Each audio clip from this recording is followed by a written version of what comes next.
Secretly recorded from deep inside the bowels of a decommissioned missile silo, we bring you the man, one single man who wants to bring light to the darkness and dark to the lightness. Although he's not always right, he is always certain.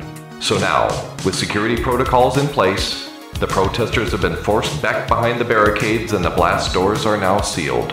Without further delay, let me introduce you to the host of HuttCast, Mr. Tim Huttner.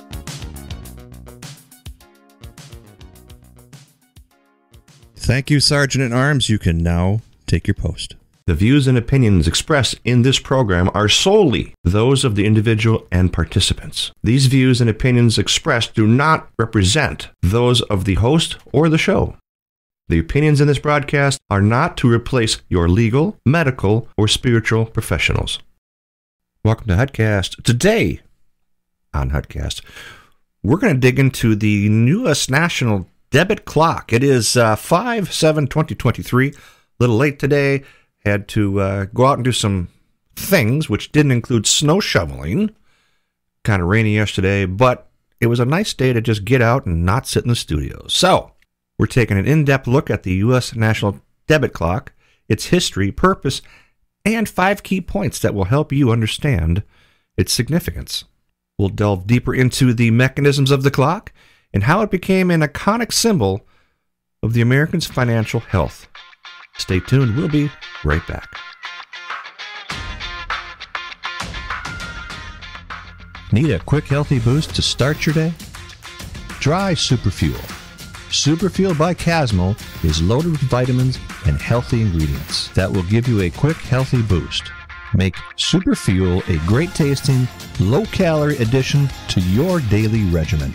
Order Superfuel at www.superfuel.me or call 833-FUEL-X12, FUEL-X12, or 833-383-5912, Superfuel. As I said in pre-roll, the time clock. Something you really don't think about.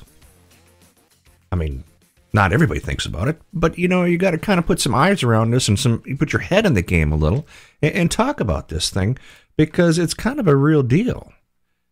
If you play the markets, if you play with money, if you have money to play with, this is what these guys kind of do. This is what they live their thing by.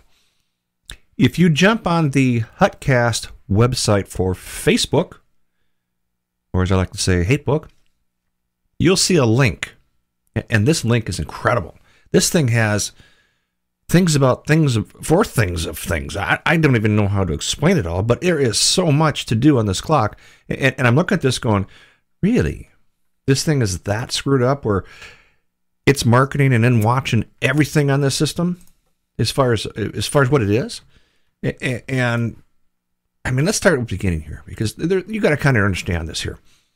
The National Debt Clock was conceived by a New York real estate developer. His name was Seymour Durst, D-U-R-S-T, in 1989 as a way to raise awareness about the country's escalating debt.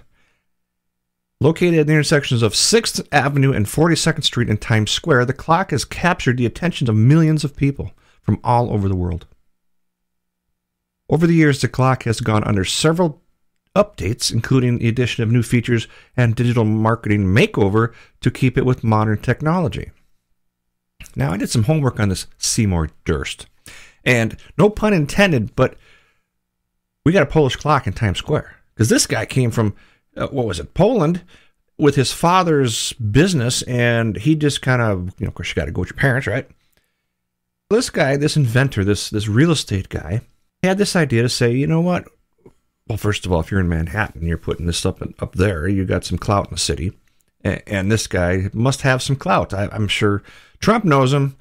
He would have to. But he amassed a big collection of books, New York history, architecture, all kinds of stuff in Old New York Library.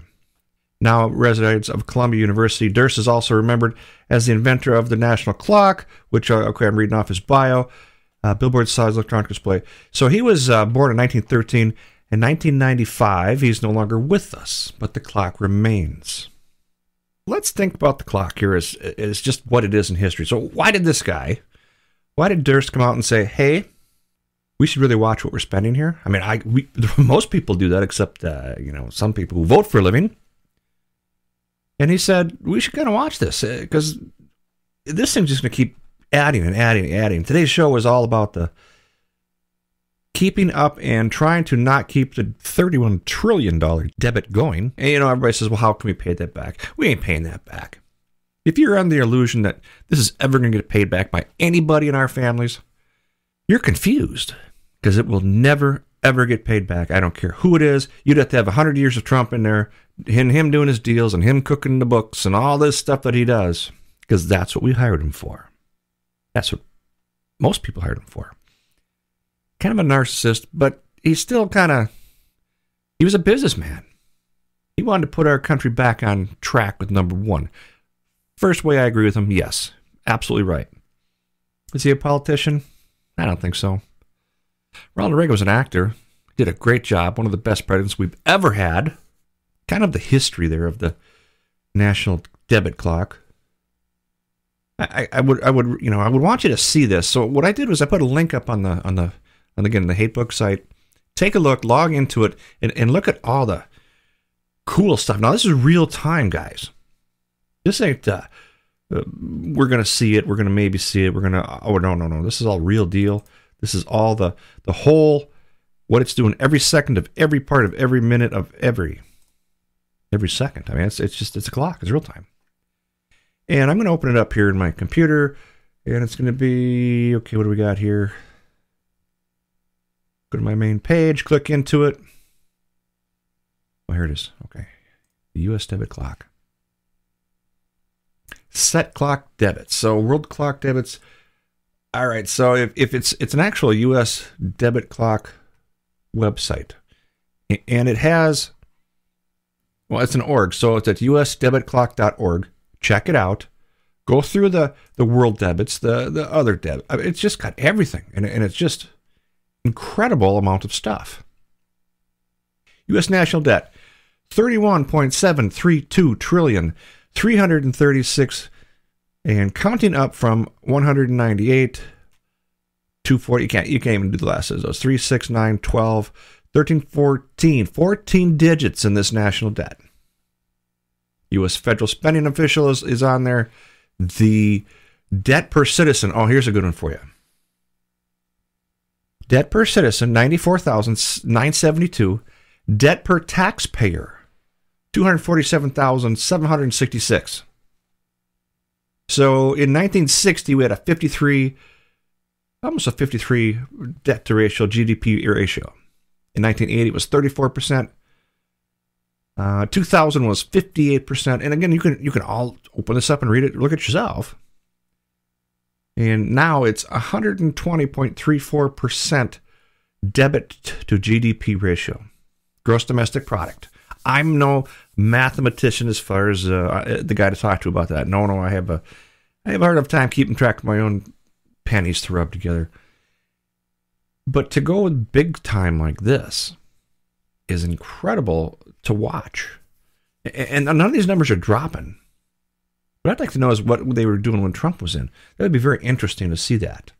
Larger budget items are, okay, Medicare, Medicaid at 1, 3, 6, 9, 12, 13 digits of 1.561 trillion. Social Security of 1.279 trillion. War defense, 783 trillion. This is where your money's going, people. This is like real time taking your money. All right, what else are we going to read here? Time clock machine. Oh, so we can turn it back. Let's do that. Let's go to 2020.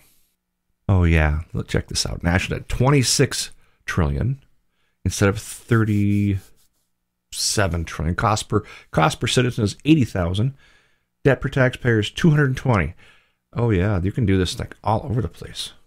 2020 was Trump. That was kind of the last of his gig. Can I go to something else? 16. When he started, 19 trillion. $60,429 per citizen and $169,000. Oh, you got to play this back and forth. This is incredible. Looks like there's a loan there's all kinds of stuff on this thing. Let's go back to today's stuff. 2023. Here we are, live, real time. So if you're following me along out there, you see what I'm going for. You understand that this clock is a thing. It's a function.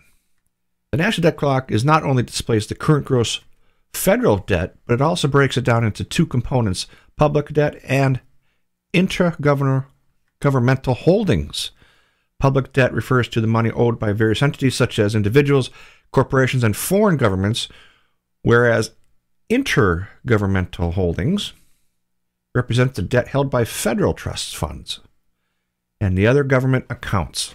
The clock also provides real-time data on the U.S. population, allowing users to see the debt per citizen and the debt taxpayers, thus providing a clear picture of individual burden. Individual. Again, the people that vote for a living. I would advise you guys to read this. Look at it. If from other countries, there are other countries you can put on this. So if you're listening from Ukraine or wherever, just go up to the World Debt Clock and switch to the country mode, and you can do it in yours too as well. So the Australian guys, you can see where you're at. You can see where everybody's kind of at. Union workers, what do we got here? What does this one say? U.S. union workers, 15,000. Excuse me. 6 digits. 15,415,784 per union worker. Nope, that's per union worker, says total. My bad. Retraction. I'm reading all this data, and it's just eye-boggling how much stuff's going on here. So you get the clock's function. You get how it works. You see what is going on here. Again, I just wanted to reach outside my zone here and say, pay attention to what's going on with this. Let's see, what do we got for our episode? We are 10 minutes, 17 into this. We'll make it kind of a short show today. When I come back, let's talk about the mechanics of the national clock. And again, I'm using data that's collected from all over the globe, internet, world, wherever I could get data from. And this was brought to me by another business owner that I had a lot of dealings with in the years. And he posted it, and I says, what made you think of that? And he says, no matter what, our kids' couldn't dig us out of this. So I started doing research, and here we are today. And it's not like a really good subject for us, the working people, the guys who don't vote for a living, have to figure out how to get rid of some politics and politicians who constantly think that the clock is a speedometer, and the higher it goes, the better it's going to be. Because it ain't. So stand by. We'll discuss the mechanics of the national debt.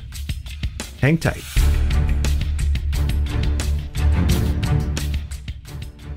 Buying a gun is no ordinary purchase.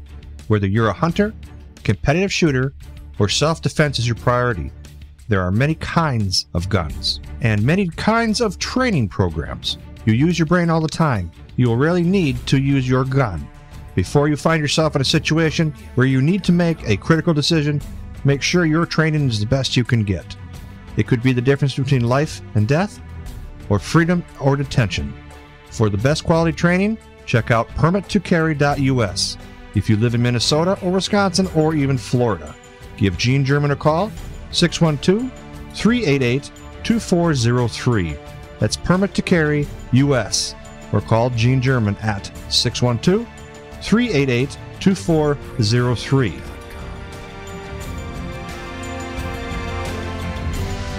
Welcome back to HuttCast.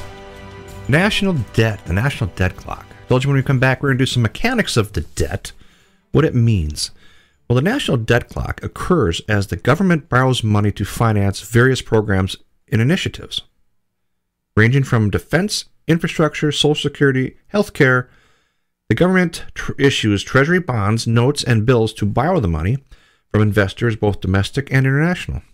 Well, ding dang, probably why China owns most of us already.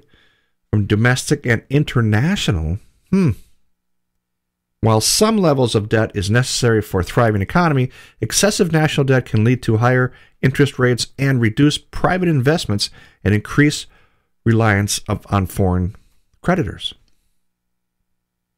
Well, if you listen to my show in the past, I'm going to start this out with thumping the American flag here. I'm kind of an American flag kind of guy. I always have been, I always will be. I'm the guy who will buy the crappiest U.S.-made car, and not assembled here, but actually made car. Follow the money. The money goes back to the U.S., not made in Tennessee, and it's a Toyota. No, I'm the guy who says, I will buy the crappiest car as long as I know the money's coming back here. And we want to stop foreign investors to take over our country. We want to stop all these kind of takeovers, these huge type of takeovers because of China input. I don't know. I guess that's up to you. That's your personal zen of, do you want to keep us number one? Or do you want to keep someone else's number one? And the first thing you got to do is you got to look at yourself. You got to look at yourself. Look in your driveway. What do you have out there? You're a guy who buys nothing but foreign cars. You're asking that question. If you're hungry, eat your foreign car. Big, old 70s, 80s bumper sticker. If you're hungry, eat your foreign car. Support our Teamsters. Support our unions, all that type of stuff. And then the foreign market comes in and everybody wants to buy a foreign car. Now, there's nothing wrong with them. There's just, what do you believe? What do you believe? What do you have out there? And the people of foreign company or countries here, don't get me wrong. It's all you have is foreign cars compared to us, because you are foreign to us. So do you guys over there say, hey, I'm going to buy myself a Buick or a Chevrolet or a Ford? Is that your foreign car? Which it would have to be. So I just kind of, some countries don't have a company that builds cars in their country. Of course, with the GDP the way it is, and everybody's buying domestic, international, foreign materials for their cars, and they got a content ratio put on their windshield or whatever the sticker tag is, kind of tells you something. And Toyotas were the first guys to say, hey, we're going to have a content sticker. 80% of this car comes from the U.S. Bull crap. It gets chipped in. It comes in from Japan and company. And then they say, hey, well, we're going to make you feel better. What car company puts that kind of information on their window sticker of where this product was made? Unless you think that there's actually an issue. So Chevrolet don't put it on. Toyota is the only people that do it. Suzuki ain't doing it. Where's your parts coming from? If you got to list that, it's already a problem. So that's just for me. Sorry for the rant. Okay, back to what we were talking about. All these people want to buy this stuff cheap. Equipment, pieces, parts. I get it. I mean, I really get it. Sometimes you can't afford U.S. labor. But we live here. So the more we buy offshore, the less we're producing. The less we're producing, the more we got to make because the less we're working. I think you're following me here, aren't you? If we made enough products in here and we didn't have to have $90 an hour for a simple guy to do something on a punch work or whatever he does, I mean, think about it. Nationwide. You think the Chinese are making $90 an hour on their line? It ain't happening. They got sweatshops making iPhones, which you buy. Nike commercials are about, we're going to just do it. And just do it is when the little kids over in their sweatshops are building their tennis shoes, you're paying $1,700 a pair for. I ain't paying no $1,700 a pair for shoes. I go to Target or Walmart or shoes.com or something. And it sure as heck wouldn't be a Nike, especially after their last woke bull crap they pulled. Not going there. So invest in yourself, people. Invest in your country. Think about that. That's a huge, huge thing. And the national debt accrues when the U.S. government borrows money for various programs. Now think about that. Ranging from the defense infrastructure to Social Security. Now, just hold the phone here. At what point does the United States government have to borrow money for Social Security you've been paying into for the complete time of your working history? For those of you that actually work, you look at your check. Look how much they're taking out for Social Security. We know because we got to match that as we pay it in. And they're borrowing against it? Well, hold on now. This is your money that they're borrowing against that you already paid in for. It's your money. And we get hit with the GDP on top of that because of the borrow points. Oh boy, that's kind of a thing. All right, see here. Government issues treasury bonds. Okay, so the treasury bond, the notes, we promise to pay it back. You can't pay $31 trillion of it back right now, so what are you going to pay back? We just keep printing more money. The concept is flawed. It can't be common sense anymore. This is not common. You keep printing money, and we keep going backwards in our debt. We have no gold standard. We fell off that years ago, decades ago. So is this the collapse, not the sound conspiracy here? I don't want that. But is this the collapse of society that is going to go cashless? I think the George Orwell guys would think different. I think they are kind of putting that out there to old George himself, saying, hey, what was it, 1989, the book? I really wish they'd make a movie on that, because that would be a really good, like Where is John Galt type of movie. In a 3-part series. That'd be trick. Okay, so we kind of understand the mechanics of it. Now let's talk about addressing the debt crisis. Can we address it? Like I said earlier, you ain't going to ever pay it back. That's a phallus. So here's what about addressing the crisis. In my show notes, the U.S. government has several options to address the growing national debt. Bull, it don't. It can either raise taxes, see, here we go, reduce the spending, or implement a combination of both. Reduce spending. That's going to be a good one. However, striking the right balance between these measures is critical to avoid undermining economic growth and essential services. Yeah, we got guys in our state here in Minnesota, and they say, I got a friend who's in charge of stuff, and he says, it is such a big responsibility. Because you strike the pen wrong and people suffer. And no matter what, it's not a win, it's just a lack of losses. And I get that. So the monetary policies such as controlling inflation and promoting economic growth can also help elevate the debt burden. It's essential for policymakers to take the long-term, sustainable approach and fiscal management. And that's for sure. Like I said about my buddy at the Senate, he keeps him awake at night. He says he has to stop and just hope he's making the right decision for a lot of people, because the stroke of that pen is going to make a lot of things happen. This ain't a Dem. This ain't a Reb thing. This has absolutely nothing to do with politics. This has something to do with policy. That policy is pretty intense when some of them vote for a living and they want the free stuff. They want all the stuff they can get for nothing. They want all that. Their hands are out. They come from other countries, and then they assume that they get entitled to that. They have that entitlement that I'm here in America, you owe me this. That's the land of the free, which is really setting me sideways because me and you are paying for that. And yet they're the ones holding their hands out. Why don't you get off your ass?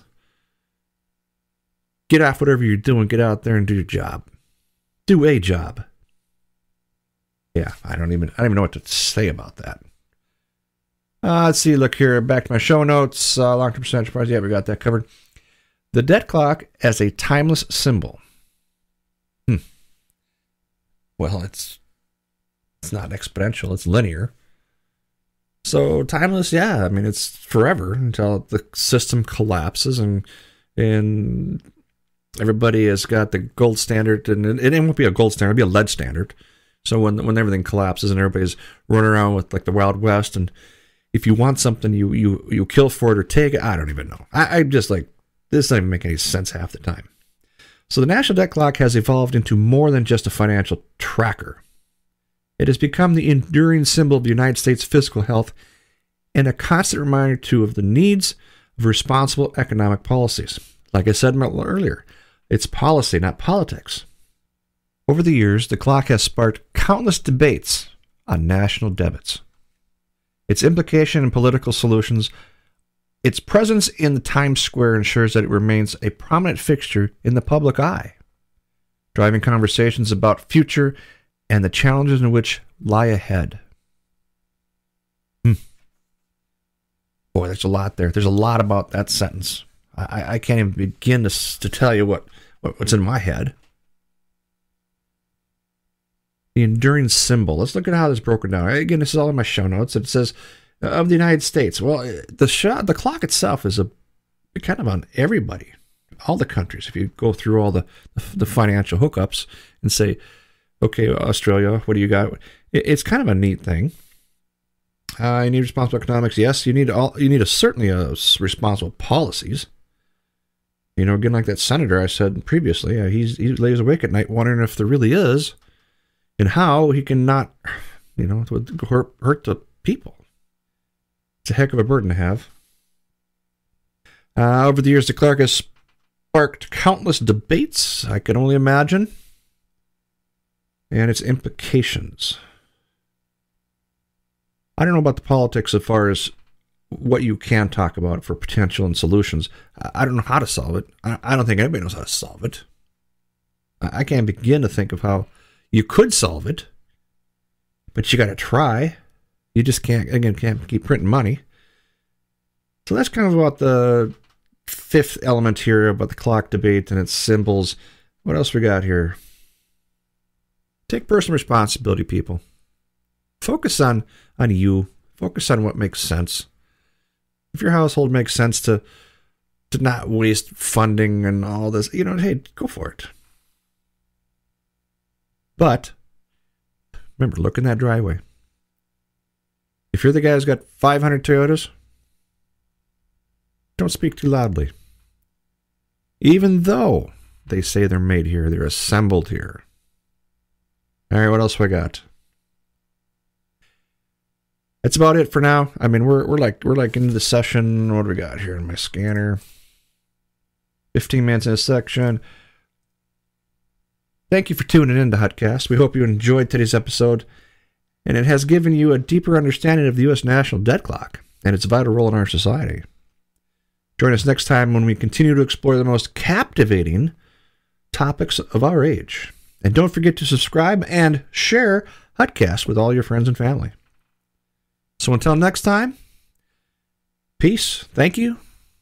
And usually this part of the show, I always talk about some of the emails I'm getting. I still get a ton of emails. Thank you. Thank you for listening. A little bit of hate mail this time. Oh, by the way, so now I'm being part of a catfish, people. I'm a catfish. I am the catfish. I don't even know how that works, but that's me. I'm the catfish.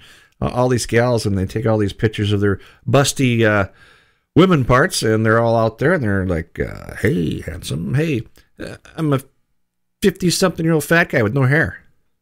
They obviously aren't looking at my profile picture because it doesn't make any sense to be doing this, and they're all like, what, 20, 30, so whatever. So, catfish people, go away. Go find something to do. A couple months ago, it was all the Nairobi and eastern block of Africa trying to break into my VPNs. No, ain't happening. Go find something else to do, too. I'm not going to be a catfish, so find something else to do with them. But thanks for listening in, all you catfish wannabes. Until next time again, be well, thanks, and common sense. It goes a long way. And that's a wrap for HuttCast. HuttCast is, again, a pragmatic approach to seeing things how some people see them. If you like our show, give us a thumbs up on the Facebook site. Again, for HuttCast, thank you again. Have a wonderful evening.